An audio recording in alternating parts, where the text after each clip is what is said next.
अब जो नेक्स्ट हमारा विटामिन है वो है हमारा कौन सा विटामिन? कीड़ा।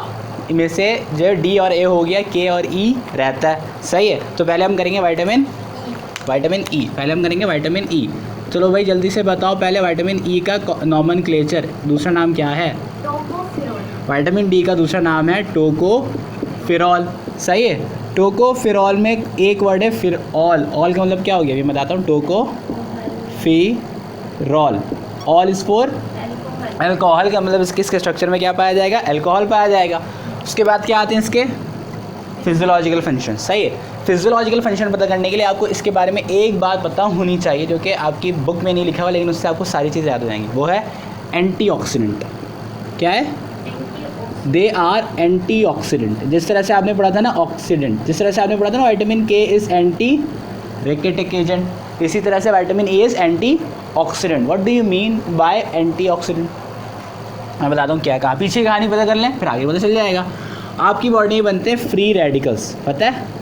आपकी बॉडी में बनते हैं फ्री रेडिकल्स। और रेडिकल्स क्या होते हैं? फ्री रेडिकल्स वो होते हैं जिनके पास एक अनपेयर्ड इलेक्ट्रॉन मौजूद हो। और ये बहुत ज़्यादा क्या होते हैं? Highly reactive. ये आपके सेल से कहीं भी जाके रिएक्ट कर देते हैं और इन्हीं की वजह से क्या होती है? एजिंग, उम्र जो बढ़ती है ना, झुर्रियाँ पड़ती हैं, डार्क सर्कल्स आते हैं, रिंकल्स पड़ते हैं, सब इनकी वजह से पड़ते हैं। रेड जो है वो फ्री रेडिकल्स की वजह से। अगर आप फ्री रेडिकल्स को रिमूव कर दें तो आपकी जो है वो एजिंग जो है वो बढ़ जाएगी, मतलब वक्त लगेगा आपको एजड होने में। तो तभी हम जो है वो जो जितने ब्यूटी क्रीम्स वगैरह होती हैं, जितने भी लोशन वगैरह होते हैं, उनमें क्या पाए जाते हैं? एंटीऑक्सीडेंट एजेंट्स पाए जाते हैं जो कि इन फ्री रेडिकल्स को ख़त्म कर रहे होते हैं, रिमूव कर रहे होते हैं। इसी तरह vitamin E is an antioxidant as well. इसका काम क्या है? विटामिन फ्री रेडिकल को ख़त्म करना। और फ्री रेडिकल का काम क्या है? डिस्ट्रॉय करना हर चीज़। सेल मेम्ब्रेन, अंदर के सामान जो मौजूद है वो, ये सारे फ्री रेडिकल का काम है। और उसको सेव कौन कर रहा है? Vitamin E. बात समझ में आ गई? अब इसके फंक्शन देखो, इसके फंक्शन क्या क्या होते हैं।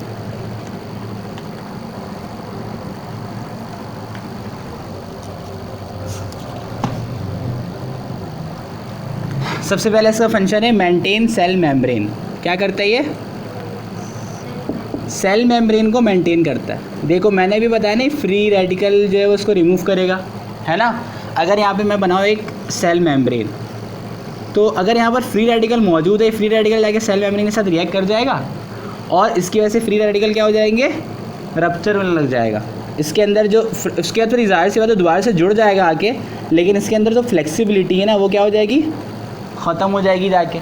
तो ये फ्री रेडिकल्स को ख़त्म करता है और उसकी वजह से ये क्या कर रहा है? सेल मेम्ब्रेन को मेंटेन कर रहा है। एक काम हो गया मेंटेन सेल मेम्ब्रेन। इसका दूसरा काम क्या है? ये जो है वो मेंटेन करता है मस्कुलर सिस्टम को। किसको? मस्कुलर सिस्टम को। मैं मसल्स बना देता हूँ ऐसे। मस्कुलर सिस्टम को ये ऐसे मेंटेन करता है कि ये जो है ना मसल सेल्स की जो होते हैं ना आपके, उनकी प्रोडक्शन करने में हेल्प करता है। सही है, तो इस तरह से ये क्या करता है? मस्कुलर सेल्स में मसल्स की ग्रोथ करता है, तो मस्कुलर सिस्टम को बनाने में मदद करता है। दो का काम। और तीसरा काम है कि ये जो है वो सपोर्ट या मेंटेन करता है वेस्कुलर सिस्टम को भी। किसको? वेस्कुलर सिस्टम क्या है आपका? आपके ब्लड वेसल्स, आपका हार्ट। दो पार्ट आते हैं आपके ब्लड वेसल्स और आपका हार्ट वेस्कुलर सिस्टम में आता है। इसका काम है आपके ब्लड वेसल्स में। इसके ब्लड वेसल्स में क्या काम है आपका? देखिए आपके ब्लड वेसल्स होते हैं ना, ये बिल्कुल स्मूथ होते हैं। बिल्कुल क्या होते हैं? स्मूथ होते हैं। और ये जो है ना एंडोथेलियल सेल से जो है वो लाइंड होता है। अब आपको पता है हार्ट अटैक आता है, पता है ना हार्ट अटैक कैसे आता है? क्या नाम, इंजीनियर्स पढ़ लो, हार्ट अटैक कैसे आता है। देखो होता क्या है कि यहाँ पे कोई पार्ट आपका जो है वो रप्चर हो गया। ये पार्ट यहाँ पे रप्चर हो गया। स्मूथनेस होनी चाहिए। अगर ये स्मूथ नहीं है ना, अगर ये रफ़ है, तो यहाँ पे अगर कोई पार्ट रप्चर हो गया आपका, तो यहाँ पर आएंगे प्लेटलेट्स। पर अब पता होगा कि आपके पास जब भी डेंगू होता है तो प्लेटलेट काउंट कम हो जाता है। सही है, तो इस तरह से आजकल यहाँ पे आते हैं प्लेटलेट्स और यहाँ पे आके क्लॉट बना देते हैं। सही है, बात पता है? अच्छा जी। और कभी कभार क्या होता है कि लिपिड्स जो आप लेते हैं ना, लिपिड इनटेक करते हैं, लिपिड इनटेक की वजह से लिपिड्स जो है ना इनमें आके स्टोर होने लग जाता है। कहाँ पे आके स्टोर होने लग जाता है। और ये क्या करता है? ब्लड वेसल्स को ब्लॉक कर देता है। इसने देखो ब्लड वेसल्स को ब्लॉक कर दिया, इसकी वजह से कंस्ट्रक्शन होगी, ब्लड वेसल्स कॉन्टैक्ट ब्लॉक हो गए। अब जब ब्लड वेसल में जब ब्लड मूव करेगा तो ये प्रेशर लगाएगा क्लॉट पे, ये इस पार्ट के ऊपर प्रेशर लगाएगा और ये पार्ट क्या हो जाएगा, ब्रेक हो जाएगा यहाँ से, और ब्रेक होकर यहाँ से कहीं रिमूव हो जाएगा। जब ये पार्ट ब्रेक होगा ना तो यहाँ पर आके प्लेटलेट्स जमा हो जाएंगे बहुत सारे, ऐसे ऐसे, और ये जो है ना ब्लड वेसल्स को क्या कर देंगे, बिल्कुल ब्लॉक कर देंगे। सही है। फिर जाहिर सी बात है जब ब्लड प्रेशर लगाएगा तो ये क्लॉट भी क्या हो जाएगा, ब्रेक हो जाएगा यहाँ से, और ये क्लॉट क्या ब्रेक होकर कहाँ मूव करने लग जाएगा, आपके पूरे ब्लड पूरे बॉडी में, और ये मूव करते करते कहाँ चले जाएगा, आपके लंग्स में, आपके हार्ट में, और हार्ट में जाने के बाद ये क्या करेगा, हार्ट में जाएगा और हार्ट की ब्लड सप्लाई रोक देगा। जब हार्ट को ब्लड नहीं मिलेगा तो हार्ट क्या होने लग जाएगा, डिस्ट्रॉय होने लग जाएगा, हार्ट काम करना छोड़ देगा एक वक्त आएगा, और उसी को हम क्या कहते हैं, हार्ट अटैक, मायोकार्डियल इन्फार्क्शन। तो ये पूरा क्लॉट बनना, ये असल स्टार्ट कहाँ से हुआ था, लिपिड यहाँ पर होते हैं ना, लिपिड आगे जमा होने लग जाते हैं। अगर हम लिपिड को, इस लिपिड को, वो जो है वो अगर एंटीऑक्सीडेंट क्या करते हैं पता है, उस लिपिड को यहाँ से रिमूव कर देते हैं, उस लिपिड को ख़त्म कर देते हैं। मतलब उनका काम इनडायरेक्टली क्या हो गया, वेस्कुलर सिस्टम को स्मूथ रखना, ब्लड वेसल्स को स्मूथ रखना, और इस तरह से ही मेंटेन करते हैं आपके वेस्कुलर सिस्टम को। तो समझ याद रहेगा कि वेस्कुलर सिस्टम को कैसे स्मूथ रखते हैं, bye maintaining smooth blood vessels. सही है। चलो ये सारे इसके काम हो गए। अच्छा, आपकी फिजियोलॉजिकल फंक्शन पढ़ लिया अब आपने। अब आपके पास है इसकी डेफिशिएंसी से क्या होगा, इसकी डेफिशिएंसी से क्या होगा, cell membrane destroy, cell membrane rupture हो जाएगी। आपको पता है कि मेडिकल वालों को पता है, और मैं इंजीनियर वालों के लिए, कि आपके बॉडी में ना रेड ब्लड सेल्स पाए जाते हैं, और रेड ब्लड सेल्स के पास जो सेल मेम्ब्रेन होती है ना, ये बहुत ज़्यादा फ्रेजाइल होते, बहुत ज़्यादा ना वो होते हैं, फ्लेक्सिबल होते हैं। मतलब इनके सेल मेम्ब्रेन बहुत बड़ी होती है, इनके पास फ्लेक्सिबिलिटी होती है, और अगर कोई चीज़ फ्लेक्सिबल है तो वो बिल्कुल छोटे छोटे पास से भी जो है वो, अगर ये इतना बड़ा रेड ब्लड सेल है और बहुत छोटा सा ब्लड वेसल है यहाँ पे किडनी के अंदर, तो ये इसके अंदर से भी क्या हो जाएंगे, फ्लेक्सिबिलिटी के साथ पास हो जाएंगे। सही है। अच्छा जी, अब हुआ क्या, विटामिन ई की डेफिशिएंसी। जब विटामिन ई की डेफिशिएंसी होगी तो ये इनके सेल मेम्ब्रेन क्या लग जाएगा, टूटने लग जाएगा। जैसे पहले बड़ा था, अब इसके ना कुछ पार्ट टूट के गिर गए, कहीं चले गए, तो ये क्या हो जाएगा, छोटा हो जाएगा। छोटा नहीं होगा, मतलब इसके अंदर जो फ्लेक्सिबिलिटी है इसके सेल मेम्ब्रेन की, वो बिल्कुल क्या हो जाएगी, ख़त्म हो जाएगी, फ्लेक्सिबिलिटी कम हो जाएगी। जब इसकी फ्लेक्सिबिलिटी कम हो जाएगी तो ये जब ये ब्लड वेसल से पास होगा ना तो ये ब्रेक हो जाएगा बिल्कुल। सही है। क्या हो जाएगा, ब्रेक हो जाएगा। और रेड ब्लड सेल्स के ब्रेक होने को हम क्या कहते हैं, हीमोलिसिस। क्या कहते हैं, हीमोलिसिस। सही है। तो विटामिन ई की डेफिशिएंसी से क्या हो रहा है, हीमोलिसिस हो रही है, मतलब रेड ब्लड सेल्स ब्रेक हो रहे हैं। और क्यों ब्रेक हो रहे हैं, क्योंकि सेल मेम्ब्रेन जो है वो फ्री रेडिकल की वजह से ख़त्म होते चला जा रहा है, उसकी फ्लेक्सिबिलिटी ख़त्म हो जा रही है, आरबीसीज जो है फ्रेजाइल हो जा रहे हैं, नाजुक, फ़ौरन से टूट जा रहे हैं। कोई क्वेश्चन।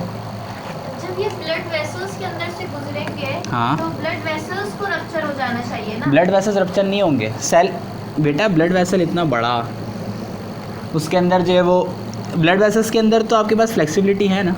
ब्लड वेसल्स के पास क्या मौजूद होता है, स्मूथ सेल मसल्स मौजूद होते हैं, और स्मूथ मसल्स का काम क्या होता है, फ्लेक्सिबिलिटी प्रोवाइड करना। स्मूथ मसल्स कॉन्ट्रैक्ट रिलैक्स कर सकते हैं। सही है। तो इसके पास ब्लड वेसल्स के पास क्या मौजूद है, स्मूथ मसल्स मौजूद है। उसके ऊपर इसके पास क्या मौजूद होता है, एक और लेयर मौजूद होती है, 3 लेयर होती है, ट्यूनिका मीडिया, ट्यूनिका एक्सटर्ना और ट्यूनिका इंटरना। इसके ऊपर आपके पास ट्यूनिका एक्सटर्ना मौजूद होती है, और ट्यूनिका एक्सटर्ना भी क्या करती है, आपको सपोर्ट प्रोवाइड करती है। और नीचे वाली लेयर जो है वो ट्यूनिका इंटिमा, वो भी आपको सपोर्ट प्रोवाइड करी। 3 लेयर मौजूद हैं। ये 3 लेयर ब्रेक होंगी या फिर रेड ब्लड सेल्स ब्रेक होंगे। फ्रेजाइल कौन है, ब्लड वेसल्स या red blood cells, red blood cells. तो रेड ब्लड सेल्स ब्रेक होंगे ना। सही है। समझ में आ गई बात समझ में। अच्छा, हीमोलिसिस हो गई, एक वजह हो गई, एक चीज़ हो गई। रेड ब्लड सेल्स का काम पता है क्या होता है, अब दूसरी चीज़ पर आ रहे हैं, इसकी जो बुक में लिखी हुई है। रेड ब्लड सेल्स का काम क्या होता है, ऑक्सीजन कैरी करना। आप जो चीज़ इनहेल करते हैं ना, ऑक्सीजन इनहेल करते हैं, वो पूरे बॉडी में कहाँ से ट्रांसफर होती है, रेड ब्लड सेल्स से। जब आपके पास रेड ब्लड सेल्स नहीं मौजूद होंगे तो आपके पास बॉडी में जो है वो ऑक्सीजन ट्रांसपोर्ट नहीं हो पाएगा, और आपको किस में मसला होगा, रेस्पायरेशन में। तो आपके पास पहली चीज़ क्या हो गई, fragile red blood cells, fragile RBCs बना दो यहाँ पे। दूसरा मसला क्या होगा, हीमोलिसिस, यानी कि रेड ब्लड सेल्स का ब्रेक होना। और तीसरा मसला क्या होगा, रेस्पायरेशन आपकी बिल्कुल कम हो जाएगी। सही, डिस्टर्ब हो जाएगी। तीनों डिफरेंस समझ में आ गई चीज़ें। रेड ब्लड सेल्स क्यों फ्रेजाइल हो रहे हैं, क्योंकि फ्री रेडिकल्स उनको आगे ख़त्म करें। और फ्री रेडिकल्स क्यों नहीं जो वो हो रहे ख़त्म हो रहे, क्योंकि आपके पास विटामिन ई की डेफिशिएंसी है, एंटीऑक्सीडेंट्स मौजूद नहीं है। सही है। एंटीऑक्सीडेंट के पास बेसिकली ना फ्री इलेक्ट्रॉन्स होते हैं, वो इनको इलेक्ट्रॉन्स दे देते हैं, समझे, क्योंकि फ्री रेडिकल को तो इलेक्ट्रॉन चाहिए ना, तो काटते हो उसको, इलेक्ट्रॉन दे देते हैं, ले ले भाई तू, सही है। और एंटीऑक्सीडेंट, अच्छा इसकी आज कहाँ पर पहुँच गए हम, एफिशिएंसी, डेफिशिएंसी देख ली। प्रीकर्सर, इसका प्रीकर्सर नहीं याद करना आपने, आप उसको छोड़ देंगे। प्रोवाइटामिन, प्रोवाइटामिन इसका नहीं है, आप उसको छोड़ देंगे।